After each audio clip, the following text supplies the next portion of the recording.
A private member has recently introduced a right to disconnect bill in the parliament. Now, in this session, we're going to discuss about what is a private member, what is this right to disconnect bill, and why is India in the need of the right to disconnect bill, and the provisions and the criticism linked with this sector. Now, this topic becomes an importance for our governance, in our ethics, and also be asked in the essay paper. Now, let's see.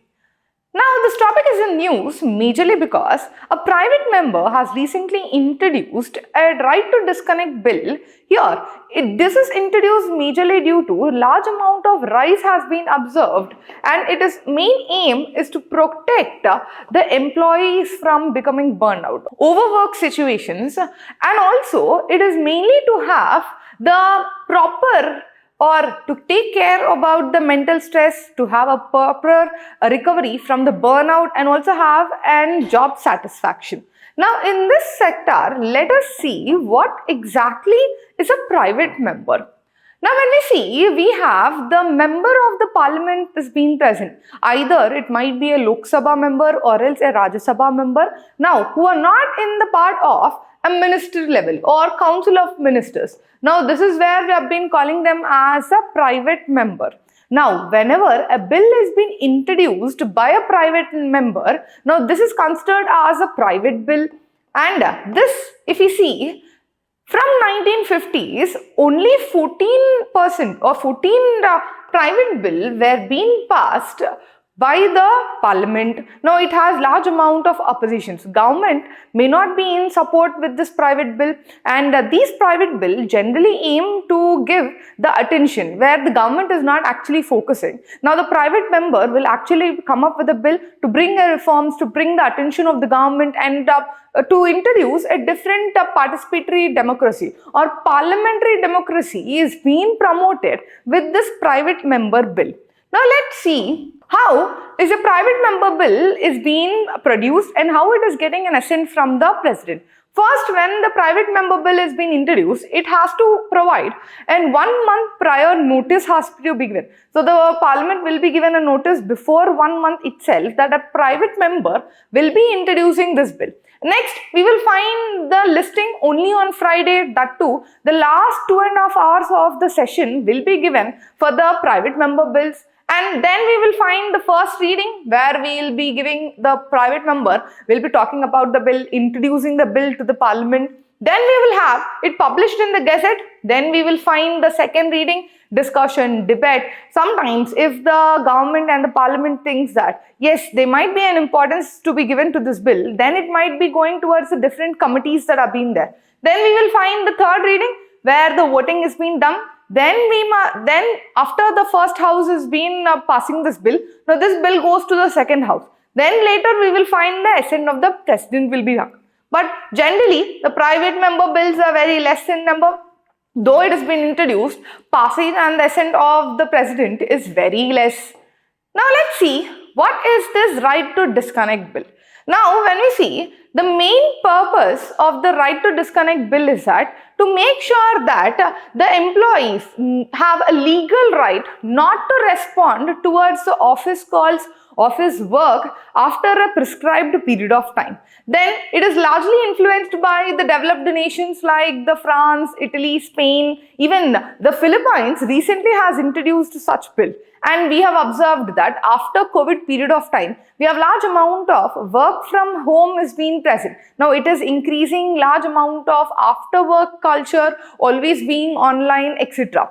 And this bill will give the employee or the labor who has been there, workforce that has been present. Now they can ignore the office calls and the email after the working hours. Now you cannot be penalized if they are not been having a proper response or towards the email, towards the work calls has been there. And there is no, it also promotes the mental health and the work-life balance has been there. Now for example, whenever the work has been completed in a prescribed period of time, then after the work, the concentration can be given to the family, one household will be given, proper care for the children and the family can be taken place, mental health will be maintained, burnout will not be there, job satisfaction will be promoted.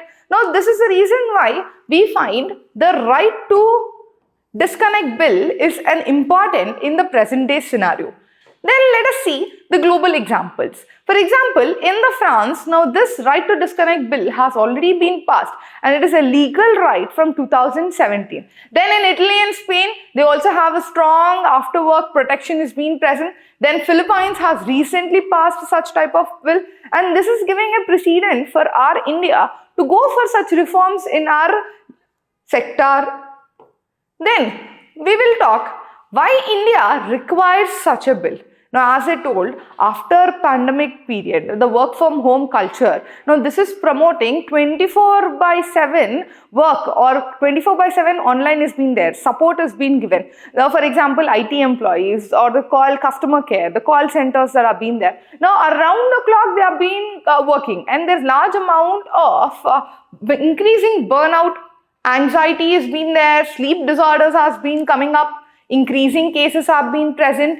Then when we see the Indian labor law that is being present, now it doesn't have a particular rules and regulations regarding after work culture that is being present or the after working hours that the employees have been doing. Now this is what we find a lagging behind has been there. And we have large amount of IT, BPO and the gig workers. Now they are facing this problem more. And this working hours, whenever the over burnout has been there, large amount of overworking hours has been produced, it will lead towards the long-term productivity loss. Job dissatisfaction will be present. Then innovation also will be reduced whenever such type of scenarios are being continuing. Now this supports the employee dignity and the family well-being is being promoted. It aligns with India's modern labor standards. Global labor standards we can align if this bill is being passed. But yet, when we see, this bill do have certain challenges and criticism. Though this bill is been telling about the proper work-life balance has to be done. There is a benefit in reducing the burnout, anxiety, proper mental health care has been there. Yet there is large amount of criticism that has been coming from different sectors. For example, the companies that have been there, they are worried about the productivity loss. Now, whenever there is a strict policy has been there, the companies are getting worried that the productivity loss may occur whenever such work-life balance or strict working hours are being present. Then second, it is difficult to enforce global time zone jobs. Now, as we know, in India, we have large amount of demographic dividend has been there. And we have large amount of workforce and BPO culture is being present. IT sector is largely concentrated in India. Now, whenever we have the global time zone, we are trying to support different countries. Now, this is creating certain difficulties whenever the bill is being passed. Then we have gig and the informal sector coverage is uncertain. Now, whenever there is a formal sector is present, now in this formal sector, we can put the employee-employer charter. In that, we can talk about the regulations, timing, emergency situations, priority-based replying emails and all. But yet, when we see the gig and the informal workers that are being present, now how are they included in this bill is still being a question mark. And lastly, we need a robust digital monitoring rules has to be come up. Now, in this labor laws has to be reformed and has to be made sure that the digital rules are being coming up. The digital curfew will be coming up in this reforms. Now, these are some of the challenges that are being associated with the right to disconnect bill. Now, in the comment section, do tell your views on this bill. Thank you.